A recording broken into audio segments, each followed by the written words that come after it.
We always talk about burnout, but what if the problem isn't that you're tired? What if the problem is that your soul is hurting? Today we're talking about moral injury. Do you ever come home from a shift and just feel dirty? Not because of the floor, but because you know that you couldn't give that patient the dignity that they deserved. So I'm going to read for you right here the definition of what moral injury is, because I know you're probably sitting there thinking, Casey, what in the world are you talking about? So moral injury, by definition, is the deep psychological hit you take when you're forced to act or witness actions that go against your core values. It's when the system makes you choose between your paycheck and your conscience. And that happens to us on a daily basis because we are given 7, 8, maybe sometimes 9 patients. And the whole reason we went into healthcare and we went to nursing school to start with is because we want to help people. People, when they're sick, they can't take care of themselves. They often cannot even get out of the bed by themselves to go to the bathroom. They can't get up to get their own water. And it's that kind of thing because as nurses nowadays, you just don't have the time to do that kind of stuff. So one of them is impossible ratios. So if you have 8 patients, one of them is going to suffer because you physically cannot be in 2 places at one time, right? We've all experienced that. You have one patient in one room who is demanding that you get them a Coke, and then you have another patient who's a little more sicker in the other room who just coded, and now you're in there doing CPR and performing life-saving measures. But you've got this, that is the fulfillment of being a nurse.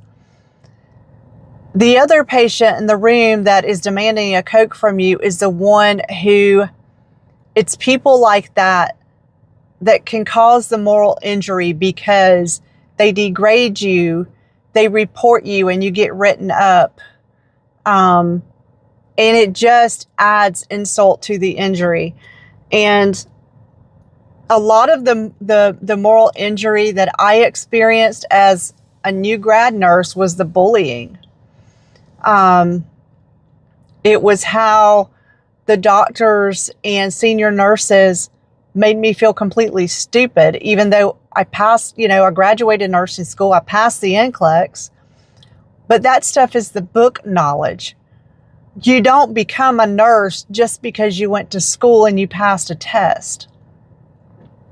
The experience that you gain is what makes you a nurse. And you can't gain that without mentorship. And they don't want to do that nowadays. So the impossible ratios, we just talked about that. Profit over patience. So witnessing decisions made for the bottom line that you know are unsafe.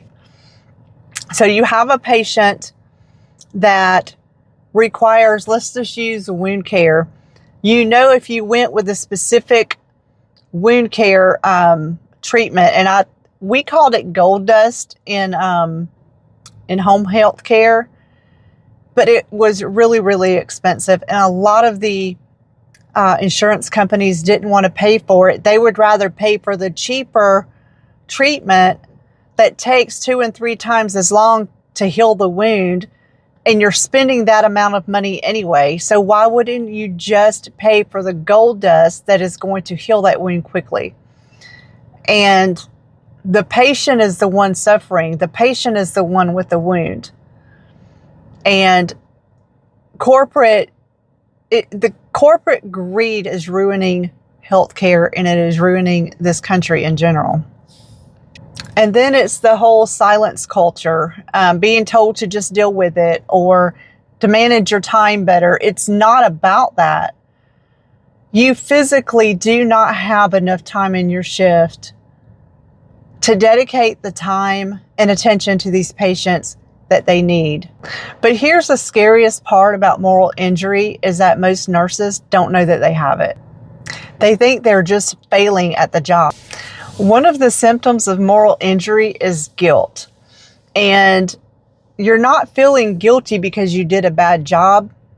Feeling guilty because you were put in a position to where doing a good job was physically impossible. Example of this would be, knowing that you have patients that are neglected for hours due to unsafe staffing. That is a guilt that we carry as nurses, even though we know that the staffing is not our fault, but we are still there. It's just physically impossible to do what we want to do and what we yearn to do for the patients.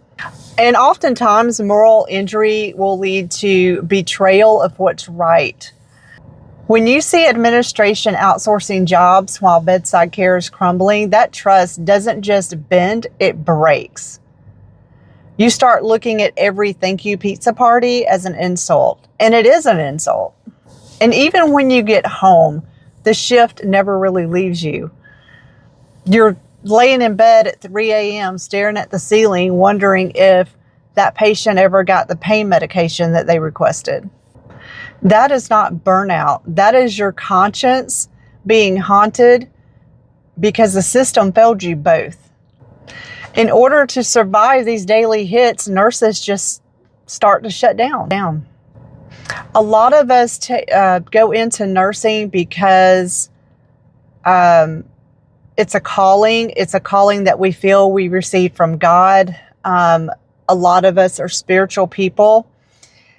And I know for me, I started asking God, why did you help me get through nursing school? Why did you help me pass the NCLEX and put me here in this position if this is how people are treated?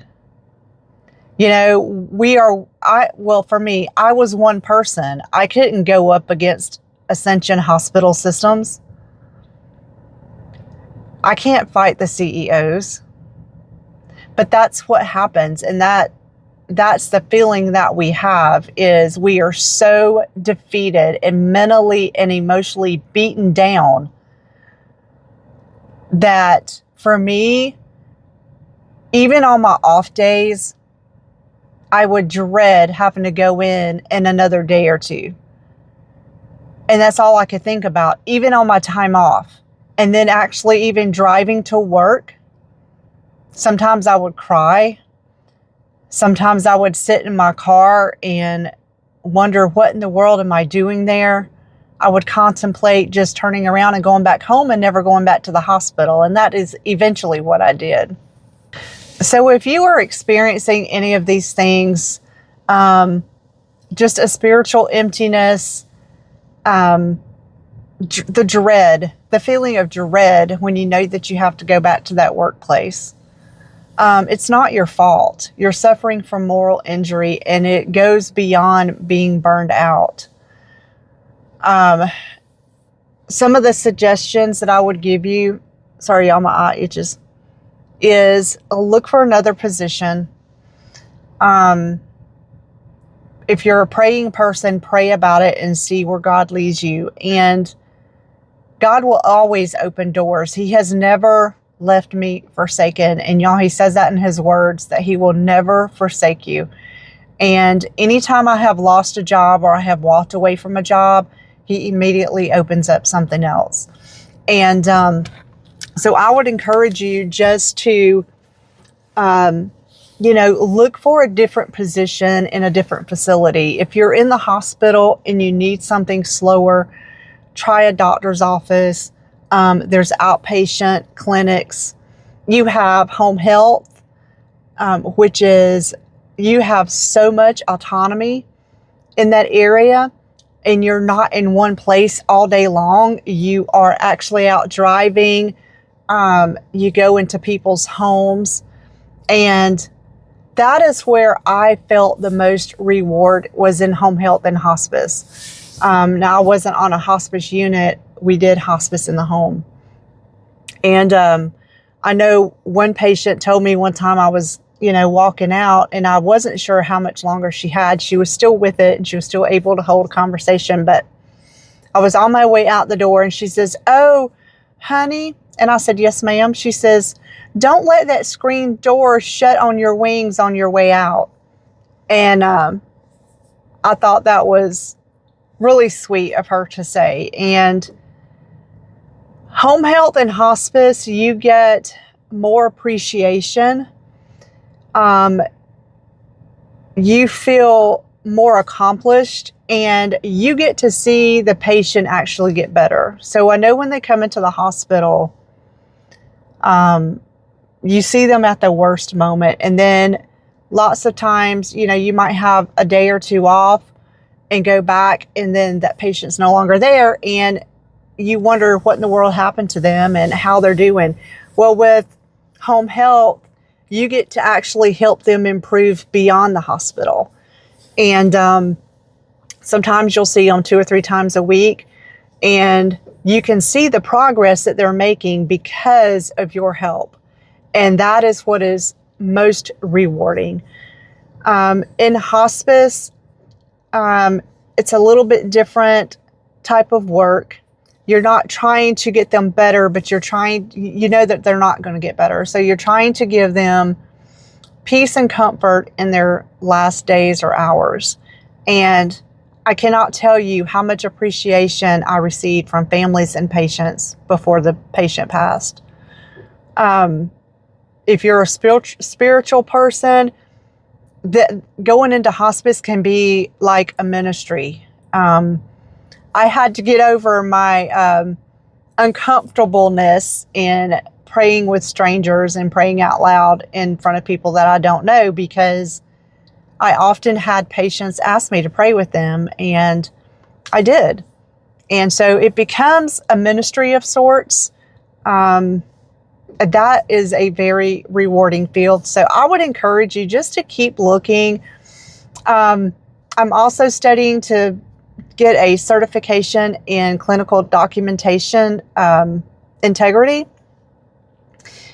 And lots of times with that certificate, with your RN degree, you can make 6 figures or close to it working from home. And so that is what I'm currently working on.